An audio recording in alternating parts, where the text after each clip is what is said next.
Welcome back, JAGs. I'm Aubrey Warmke. On today's show, we'll talk to picky eaters about the upcoming Thanksgiving holiday.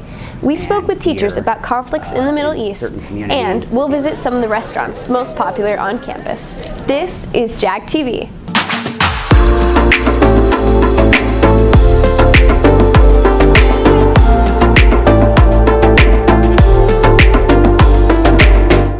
According to management at local restaurants, there are some things that students need to do to continue to be welcomed. Lada visited 2 student-frequented restaurants to get their take.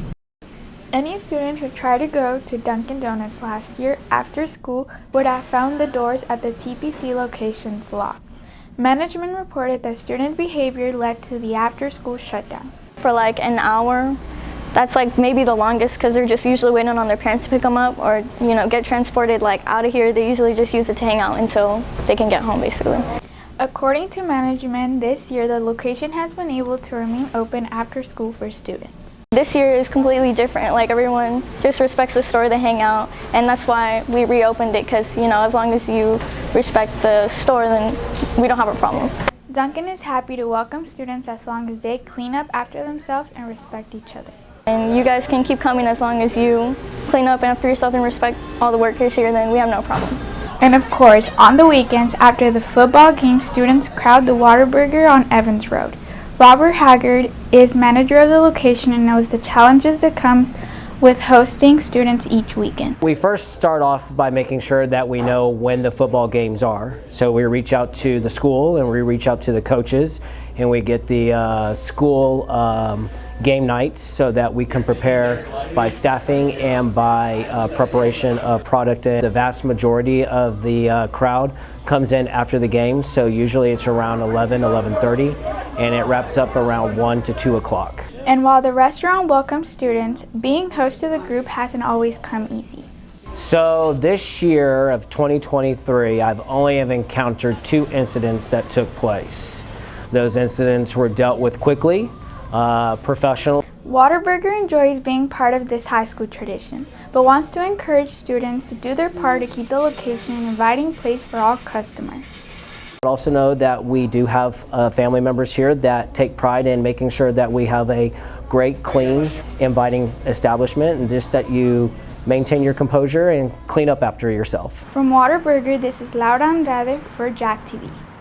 Whataburger and Dunkin' will continue to welcome students as long as they respect the restaurant and each other.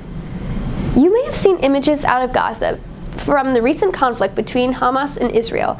Abigail and me have more on the history behind the conflict and how students and teachers alike need to be careful in their discussion.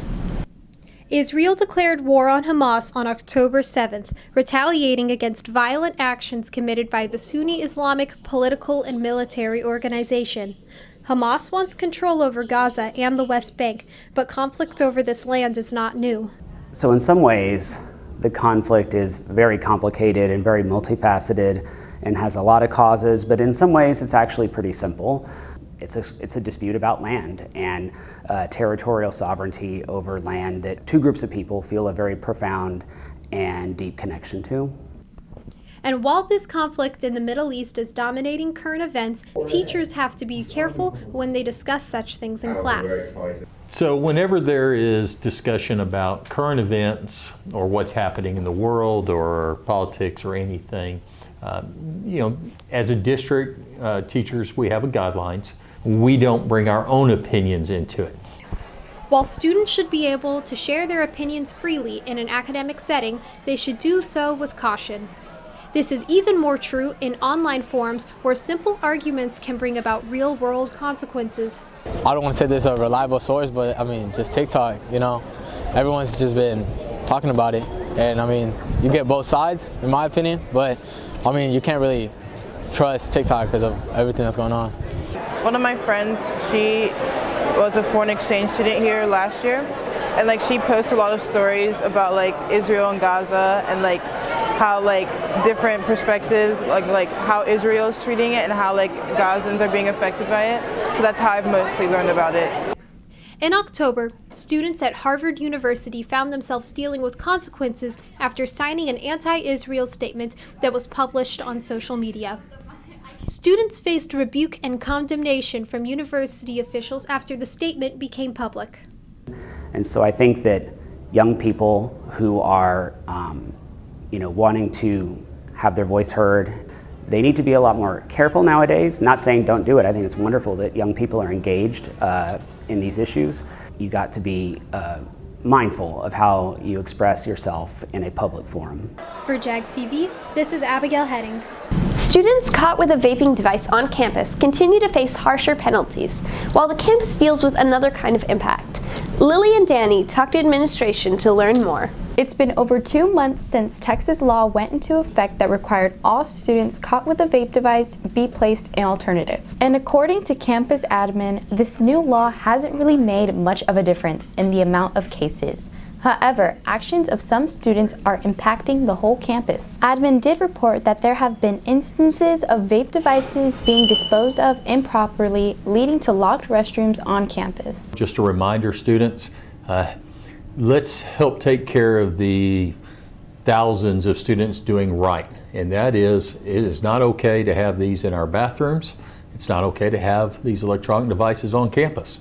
It's against the law. Share with us information, whether it's telling somebody, doing a tip line, but it's costing everybody the ability to use the restrooms, to have restrooms closed due to damage. So, help us out taking care of those that are doing right. In the meantime, students should be aware of what happens if they are sent to the district's alternative campus. AHS is the alternative high school, and it's a place when students break student code of conduct. For serious enough infractions, they get placed at the alternative high school for X number of school days. Students who are caught with the vape device on campus face at least 15 days of alternative placement. Once assigned to the alternative campus, students are not allowed to drive themselves or get dropped off. There is transportation that comes from Johnson. The bus gets picked up at 6:30 in the morning, and they also bring you back to Johnson at the end of the day around 5 o'clock. So there is transportation that's provided from campus to campus.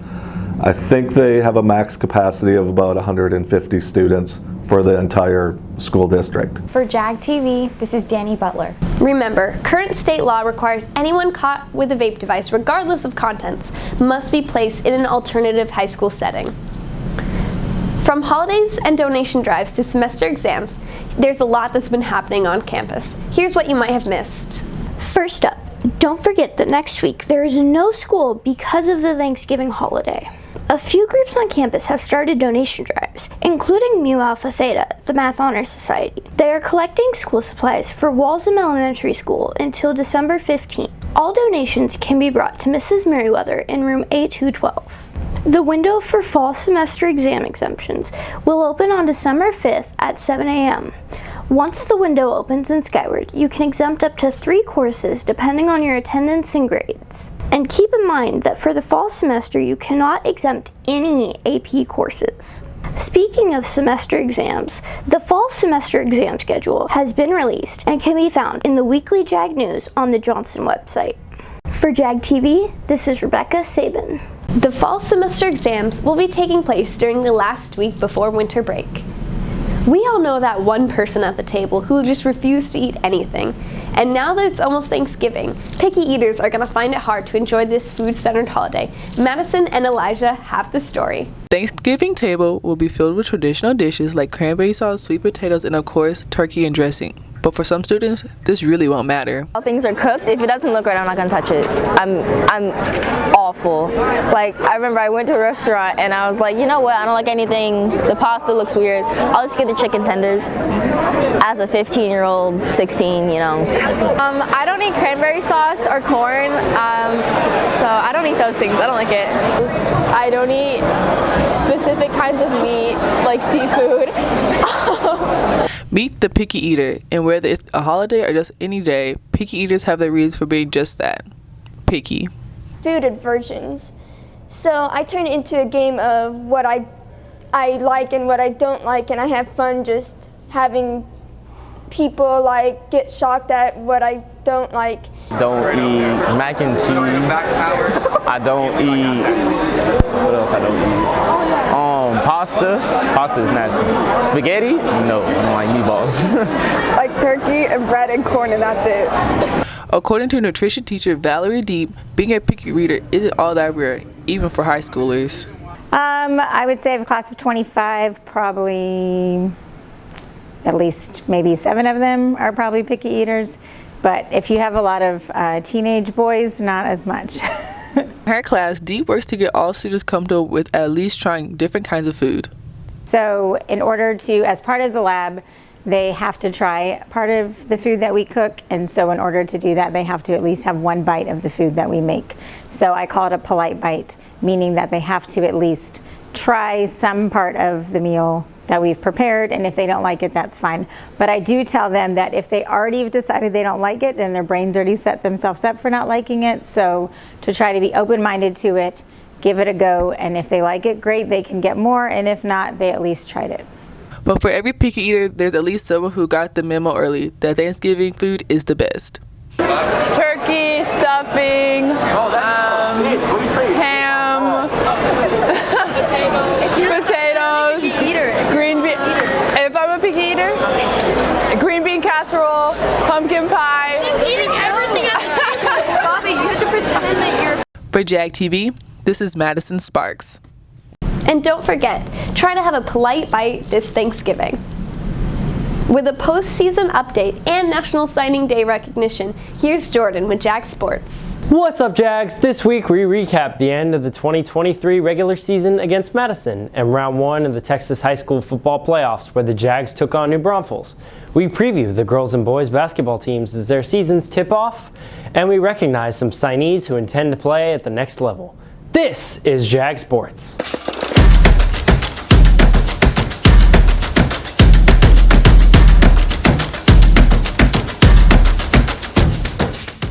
First up, we head to the hardwood for the first time this year, where the Lady Jags took on Steele last week at Steele High School. After a win against Incarnate Word in the season opener 73-26, they look to keep the momentum going on the road against the Knights in a rematch of round 3 of the postseason last year. Steele proved to be a tough early test for the Jags as they fell to the Knights 54-40. The guys opened their season scrimmaging last Saturday in Austin against the Westlake Chaparrals. Both teams will be in tournament play this weekend. The girls will be in Pasadena at the McDonald's Invitational, and the guys will be playing in the NEISD-NISD tournament. Last Wednesday, 14 Jags signed on the dotted line with intentions to play at the collegiate level. From UT Austin, OK State, and Baylor to Texas State and St. Mary's, many schools will be welcoming Jags next fall. With soccer season just a month away, coaches took time over the holiday to seed the soccer fields. We ask all the Jags to stay off these soccer fields so that the teams can perform at their highest level during the season. And finally, we head to the gridiron. The Jags took on and beat the Madison Mavericks 2 weeks ago, 55-38, and with an East Central victory against San Marcos, they secured a matchup against the New Braunfels Unicorns at Heroes Stadium in a rematch of the 2021 postseason. You've heard the term instant classic before, but nothing like this. New Braunfels out to a quick 14-0 lead in the first when the Jags entered the scoreboard with this Bubba Johnson touchdown from 15 yards out.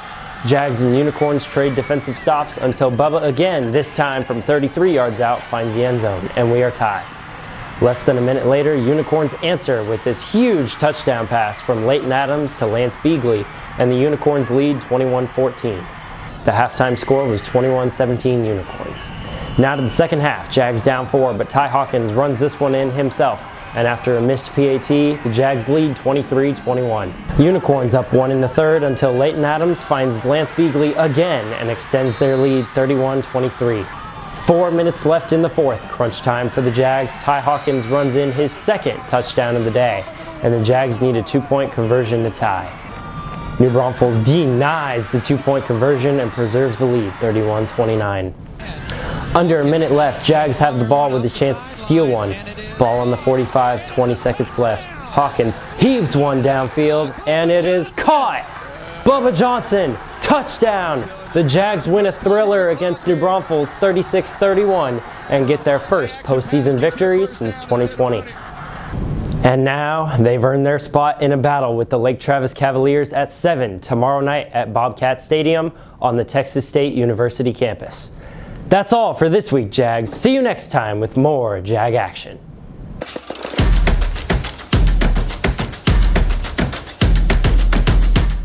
Maybe you've seen him in the mad rush to get to class or the cafeteria, but now Bennett and Keegan can give you an official introduction to Johnson's own doorman.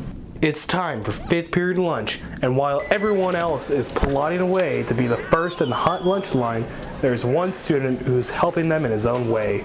On and off all the time when I'm holding the doors for everyone. This is Nate, and maybe you've seen him. He's the one holding the doors for every student entering 5th period lunch.